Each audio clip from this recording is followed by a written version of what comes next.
Kaj je harvardski pogajalski pristop? To je pristop, kjer je rezultat jasno pomemben, brez tega ne gre, so pa enako pomembni tudi odnosi. Kako začnemo naš pogajalski proces? Pa denimo, da o tem ne vemo veliko in da bi se radi Na hitro podučili. naučili. Ja.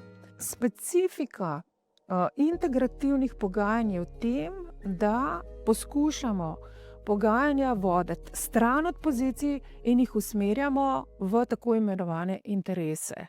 To pomeni, da bi recimo kuharja, ki sem jo prej omenila, začela raziskovati. Da bi recimo drugega vprašala, zakaj pa ti potrebuješ pomarančo in zakaj drugi potrebuje pomarančo.